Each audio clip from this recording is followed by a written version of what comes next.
Jain students and welcome back after long time. तो आज मेरे दिन की शुरुआत बहुत ही ज़्यादा लेट होती है, लाइक 8 बजे के अराउंड होती है। तो सबसे पहले तो मैं ब्रश वगैरह करने के बाद डायरेक्टली पढ़ने ही बैठी थी, बिकॉज आज मेरा 11 बजे ट्यूशन है और ट्यूशन में आज सर टेस्ट के डाउट्स लेने वाले हैं, जो हमारा फ्राइडे को टेस्ट है। तो इसलिए मैं पढ़ रही थी और फिर उसके बाद घर आने के बाद हम चले गए थे मार्केट, और मार्केट से आने के बाद मैंने फिर से चालू कर दिया था अपनी प्रिपरेशन करना फ्राइडे को टेस्ट के लिए। सो वेक्टर अलजेब्रा का टेस्ट है, तो मैंने सबसे पहले तो इसके इंपॉर्टेंट क्वेश्चन किए, एनसीईआरटी के और पीवाईक्यू वगैरह थे, तो वो कर लिया और मैंने मैं सच बताऊँ कंप्लीट। ना तो मेरे को ये वाला चैप्टर एलपीपी के बाद सबसे आसान लग रहा है अभी तक। अब मुझे नहीं पता कि 3D आने के बाद ये कैसा चैप्टर हो जाएगा। मतलब 3D में ऐसा लगता है कि कॉन्सेप्ट इसके आ रहे हैं, तो अब मुझे बिल्कुल भी नहीं पता कि क्या होगा इस चैप्टर के साथ, क्योंकि अभी तक यही चैप्टर है जो मुझे अच्छे से समझ आया है। एंड लेट्स सी क्या होता है। मतलब आगे भी ऐसे ही चैप्टर्स आएँ ताकि मैं कुछ तो बढ़िया स्कोर कर पाऊँ बोर्ड्स में स्पेशली, क्योंकि देखो मैथ्स तो मेरे से होती नहीं है जल्दी। मेरे कॉन्सेप्ट्स क्लियर हो जाते हैं, क्वेश्चंस में अप्लाई नहीं कर पाती बस मैं। ये मेरे साथ काफ़ी सारे स्टूडेंट्स के साथ ये दिक्कत होती है, बट अब क्या कर सकते हैं। प्रिपरेशन भी हम ऐसी कॉम्पिटिटिव एग्ज़ाम की कर रहे हैं ना, जिसमें मैथ्स ही मेन की है टू क्लियर इट। सिंपल सी बात है ना। तो देखते हैं क्या होता है। और फिर उसके बाद देखो ये पूरा चैप्टर कंप्लीट करने के बाद मैं आ गई थी अपने इतने सारे स्टफ़ पर पेंडिंग वर्क के। तो मेरे को इसमें 5 या 6 चैप्टर्स कंप्लीट करने हैं। मतलब 8-8 9 क्वेश्चन हैं हर एक चैप्टर में फिजिकल एजुकेशन में, तो वो कंप्लीट करना है। तो अभी तक तो मैंने सिर्फ और सिर्फ 2 चैप्टर कंप्लीट करे हैं, 4 चैप्टर मेरे अभी भी रह गए हैं, तो वो मेरे को अभी कंप्लीट करना है। और मैं 2-2 घंटे के टाइम पे ऐसे कर रही हूँ कि पहले पढ़ लेती हूँ, उसके बाद फिर मैं ये कंप्लीट करती हूँ। तो बहुत ज़्यादा गुस्सा आ रहा है कि मैंने पहले क्यों नहीं किया। मतलब कर लेती थी मैं, फिर ना उसके बाद नोटबुक चेक नहीं हो रही थी, तो इतना प्रेशर दिमाग पे होता नहीं था, तो इसलिए मैं छोड़ देती थी कि बाद में करेंगे आराम से। तो इसलिए मेरे 5-6 चैप्टर्स रह गए हैं। और मुझे आज सारे के सारे अपनी हिस्ट्री के नोट जो एंशिएंट हिस्ट्री के रह गए थे वो भी बनाना है, तो वो मैं आपको क्योंकि आगे अपकमिंग वीडियोज़ में वीडियो में दिखाती आपको हूँ, ठीक दिखाने है। वाली हूँ कि मैंने अपनी वोकैबुलरी की नोटबुक में कौन कौन से वर्ड्स लिखे हैं क्लासीफाई करके, बिकॉज ये जो बुक है ना, word power made easy book, इस बुक में मैंने एक चीज़ नोटिस की कि जैसे पर्सनैलिटीज़ वाले वर्ड्स होते हैं, लाइक एल्ट्रिस्ट, ईगोइस्ट, एसेसिस्ट, तो ये सारे अलग से क्लासीफाई करके दे रखे हैं। फोबिया वाले वर्ड्स अलग से आई एम हैं, सॉरी कि मीनिया मैं वाले आपको इतने वर्ड्स। दिनों से कोई वीडियो अपलोड नहीं कर पा रही थी, because due to some reasons, और बिजी बहुत ज़्यादा थी मैं। तो now I will try my best कि मैं आपको 2-2 3-3 दिन के गैप पर अपनी प्रोग्रेस रिपोर्ट देती रहूँ कि मैं क्या कर रही हूँ क्या नहीं कर रही, और कौन से चैप्टर मैंने अभी तक कर लिया है मैथ्स वगैरह में, ये सारा मैं आपको बताती रहूँगी, ठीक है। तो अभी तो मैं बता दूँ कि मैंने अभी तक क्या कर लिया है। देखो सबसे पहले आते हैं मैथ्स पे। देखो मैथ्स की बात आती है तो सबसे पहले मैंने चालू किया था डिफरेंशियल इक्वेशन, जो कि बहुत ही ज़्यादा इजी चैप्टर है। और एनडीए 2025 के अटेम्प्ट में मुझे ये वाला चैप्टर बहुत मुश्किल लगता था, जस्ट ओनली बिकॉज मैंने चैप्टर पढ़ा नहीं था और इसके नाम से लगता था। थोड़ी बहुत मैंने लेक्चर्स की वीडियोस देखी थी, तो उसमें मेरे को बिल्कुल भी नहीं समझ आया। बट जब स्कूल में चालू हुआ, ट्यूशन में भी एक साथ चालू हुआ, और जब मैं खुद पढ़ने लगी तो मुझे ऐसा लगा कि यस बहुत आसान चैप्टर है, बस थोड़ा सा ध्यान देना है। बट एग्जाम्स आने की वजह से ये चैप्टर मैंने बीच में क्विट कर दिया।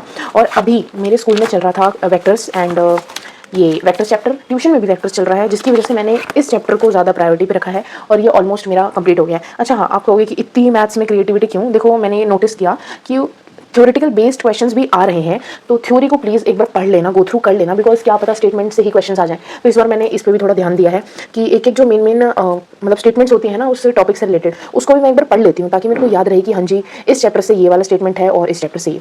तो ये आप पॉइंट बहुत इंपॉर्टेंट है, तो ये ध्यान में रखना। तो आप थ्योरेटिकल क्वेश्चंस भी कर लेना एक बार, ठीक है। तो वेक्टर्स से मैंने चालू कर दिया है, और क्रिएटिविटी से नो कॉम्प्रोमाइज़। मैंने ज़्यादा तो नहीं किया, बट स्टार्टिंग में हेडिंग वगैरह और फॉर्मुलेज वगैरह ही अंडरलाइन किया, और ज़्यादा कुछ नहीं, ठीक है। तो ये देखो यहाँ तक तो मैंने ये चैप्टर मेरा ऑलमोस्ट कंप्लीट हो गया, ठीक है।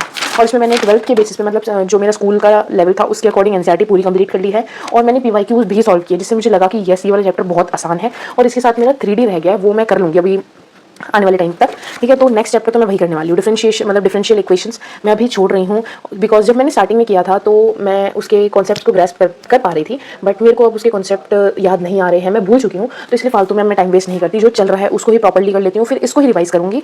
तो पीवाईक्यू वगैरह अभी सॉल्व मेरा आधा कंप्लीट हो गया है, तो जिस लेक्चर से मैं पढ़ रही हूँ उसका सिर्फ 20 to 25 मिनट्स का लेक्चर मेरा और बच गया है, तो वो मेरा कंप्लीट करना बाकी रह गया है। और ये वाला चैप्टर मेरा ऑलमोस्ट डन है पूरा। फिर उसके बाद मैं आपको पीडीएफ भी भेज दूँगी टेलीग्राम ग्रुप पर, कि आपने कहा था जोन जोन से मैं चैप्टर कंप्लीट करती जाऊँगी, मैं उसके पीवाईक्यूज वगैरह भेजती जाऊँगी टेलीग्राम पर, तो आप एक बार चेक कर लेना, ठीक है। तो मैं 2 या 3 दिन के अंदर पक्का भेज दूँगी, ठीक है। नाउ कमिंग ऑन कि इंग्लिश में मैंने क्या क्या किया है।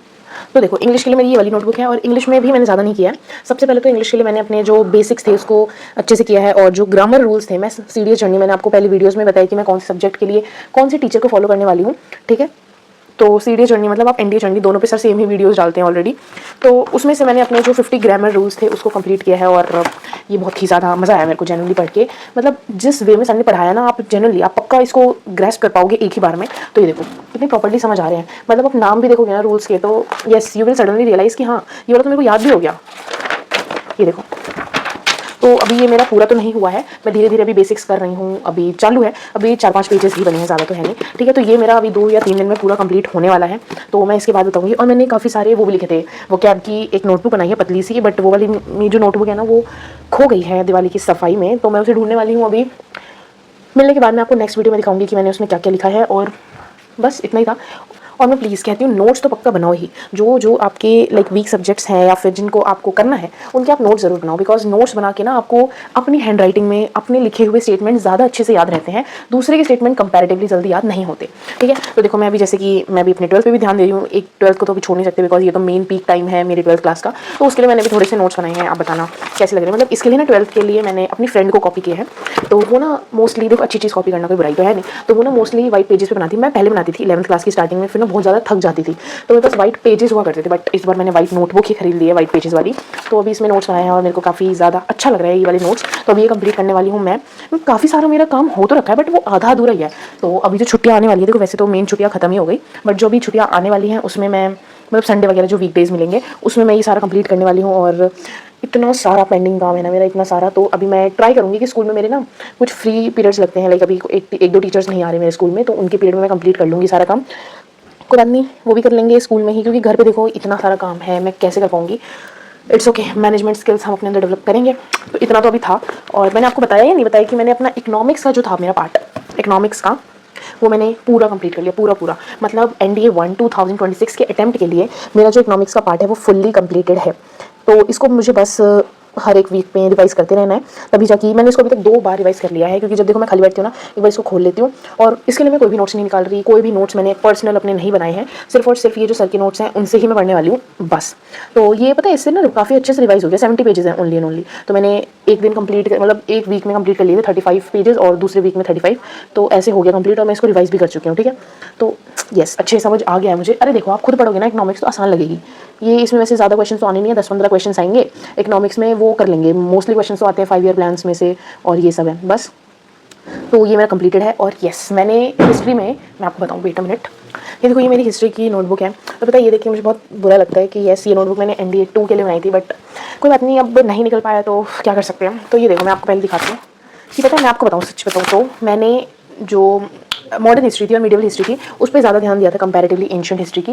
ये कंप्लीट हो तो चुका था मेरा, बट कुछ टॉपिक्स ही मैं कंप्लीट करवाई थी, जैसे कि हड़प्पन सिविलाइजेशन हो गया, वैदिक एज हो गया, और बुद्धिज्म वगैरह ये सब, तो यही कंप्लीट हुआ था। और बाकी जो कॉन्सेप्ट्स वगैरह बचे थे वो मेरे रह गए थे, तो उसे मैं लिखने का ट्राई कर रही हूँ कि यस ये नोट्स भी एक बार कंप्लीट हो जाए, जिससे मुझे बार बार लेक्चर्स गो थ्रू ना करना पड़े और डायरेक्टली मैं अपने नोट्स से ही रिवाइज कर पाऊँ। तो ये देखो ये है मेरे कुछ नोट्स, ये देखो मैंने नोट्स तो देखो बहुत प्रॉपर्ली बना रखे हैं, नो डाउट मैंने नोट्स हैं, और इससे ही क्वेश्चंस आए थे जो मैंने लिखा था।